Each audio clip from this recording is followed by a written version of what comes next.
Si t'en as marre d'encaisser des buts sur coup de pied arrêté et notamment sur corner, je vais te montrer de A à Z comment gérer ton équipe sur ces phases de jeu. Déjà dans un premier temps, ce qui va être très important, c'est que les joueurs savent déjà ce qu'ils doivent faire dès le vestiaire. Donnez vos consignes. Est-ce que vous mettez un gars au premier et un gars en zone? Est-ce que juste un gars en zone? Est-ce qu'il y aura un gars au deuxième? Ça c'est vous et votre coach. Maintenant, à chaque corner, vous ne devez pas avoir appelé le gars qui doit venir au premier ou le gars qui doit venir en zone. Ils doivent savoir quel est leur rôle. Vous gagnerez déjà beaucoup de temps sur le placement de vos joueurs individuellement dans la surface parce que vos bases, ils seront déjà en place. Parfois, les joueurs de champ, ils sont un peu endormis sur les coups de pied arrêtés. C'est le moment où ils peuvent un petit peu se déconcentrer. Mais ça, c'est tout ce qu'il ne faut pas faire. N'hésitez pas à toucher vos joueurs, de les prendre et les mettre là où vous voulez qu'ils soient.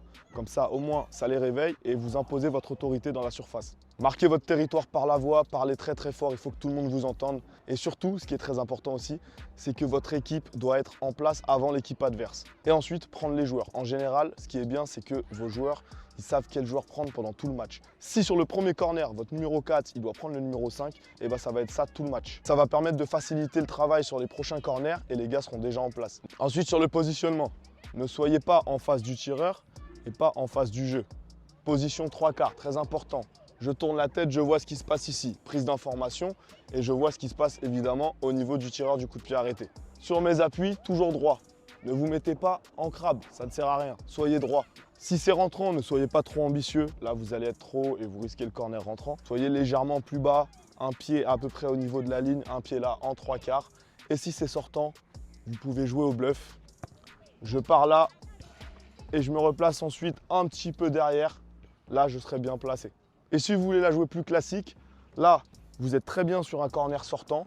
Au cas où vous pouvez sortir, vous avez de l'avance, vous avez déjà gratté 2 mètres. Et si vous ne pouvez pas sortir, on a le temps de se replacer pour pouvoir, pourquoi pas, intervenir. Et pour finir, la sortie ou pas, si vous décidez de sortir, allez-y à fond. Et surtout, parlez au moment où vous faites votre premier pas pour aller sortir. Ça va permettre de prévenir tout le monde que vous avez le ballon. Ne parlez pas quand le ballon est au-dessus de votre tête et qu'il est déjà dans votre main, ça ne sert plus à rien. Le but, quand on dit jet, c'est que vos coéquipiers vous protègent et que les attaquants se décalent parce que vous allez sortir avec le genou et vous allez faire peur à tout le monde. N'oubliez pas, dans vos 5-50, c'est vous le boss, c'est vous le patron, faites-vous respecter.